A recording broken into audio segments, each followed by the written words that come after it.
प्रणाम गुरुजी। गुरुजी, मेरा मन जीव जंतु पशु पंछियों की सेवा में ही ज्यादा लगता है। मैं अपनी हाँ, कमाई बहुत का ज्यादा हिस्सा इसी पुण्य में हाँ, लगाता हूँ। बहुत अच्छा है। अहंकार रहित होकर सेवा की जाए तो भगवान की ही प्राप्ति हो जाती है, क्योंकि हर पक्षी पशु के रूप में भगवान है। नामदेव जी महाराज कुत्ते में भगवान को देखो प्रकट किया ना। भगवान एक बार श्री एकनाथ जी महाराज गंगोत्री से गंगा जल लेकर बहुत से भक्तों के साथ रामेश्वर चढ़ाने जाते थे। प्राय भक्त लोग ऐसा करते हैं कि गंगोत्री से गंगा जल लेकर रामेश्वर में चढ़ाते हैं कांवर में लेके। ऐसे ही वो जा रहे थे। जब रामेश्वर जी के पास पहुंचने वाले थे तो देखा एक गधा प्यास से तड़प रहा है, मतलब ऐसा दिखाई दे रहा है। तो उन्होंने विचार किया कि रामेश्वर जी में तो सब जल चढ़ाते हैं और ये प्यासा इसे कोई पिलाएगा नहीं।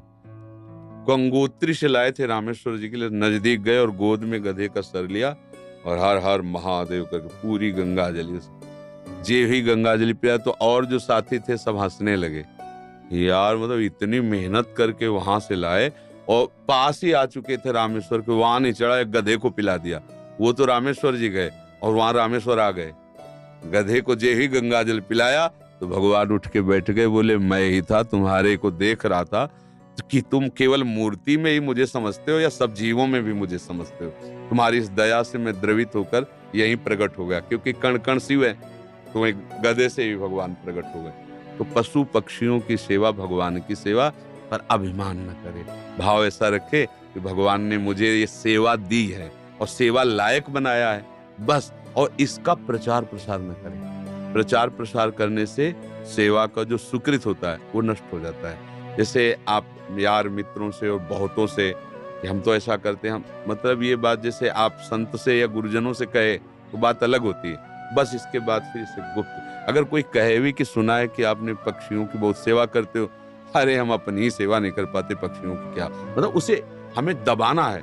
हमसे पाप बन जाए तो कह देना है, पुण्य बन जाए तो छुपा लेना है। पर अपने लोग उल्टा करते हैं, पुण्य बनेगा तो पोस्टर छपवा देंगे और पाप बनेगा तो कसम खा लेंगे कि किया ही नहीं है। यही हमारी दुर्गति का कारण बनता है। अगर हमसे कोई गलती हो गई और कोई पूछे आपसे गलती, तो हाँ हो गई, अब दंड मिले जो तो वो नष्ट हो जाएगा। जहां आपने हाँ कहा तो पाप नष्ट हो जाएगा। अगर सभा में खड़ा होकर के स्वीकार कर ले तो दंड मिले ना मिले उसका पाप नष्ट हो गया। और हम सभा में पुण्य को कह सकते हैं, पाप को नहीं कह सकते, देखना है नहीं। तो अपने इस पुण्य को छुपाओ और पशु पक्षी में भगवत भावना करो। जब उनको दाना डाल रहे हो या फल जो भी, जैसे पशु पक्षी हो, तो भाव करो, हे भगवान आप इन सब रूपों, और बढ़िया पुण्य बन जाएगा और बड़ा लाभ मिल जाएगा। हे भगवान आप इन रूपों में आके सेवा स्वीकार, नाथ हम पे प्रसन्न रहो कि हम सदैव आपकी सेवा करते हैं। भक्ति हो गई, इसी से भक्ति हो गई। सब में भगवान के दर्शन की भावना बनने लगेगी, ठीक है।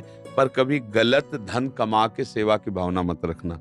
मान लो चलो 1 लाख रुपए हम गलत करके ले रहे हैं तो 10,000 की सेवा, वो ठीक नहीं है।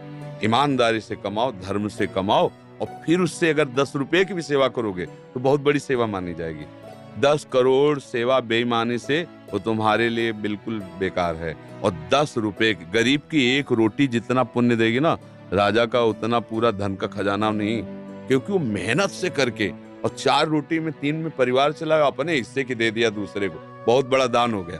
तो दान का ये भी स्वरूप समझना है कि गंदे आचरणों द्वारा, बेईमानी द्वारा नहीं, धर्म से कमा करके।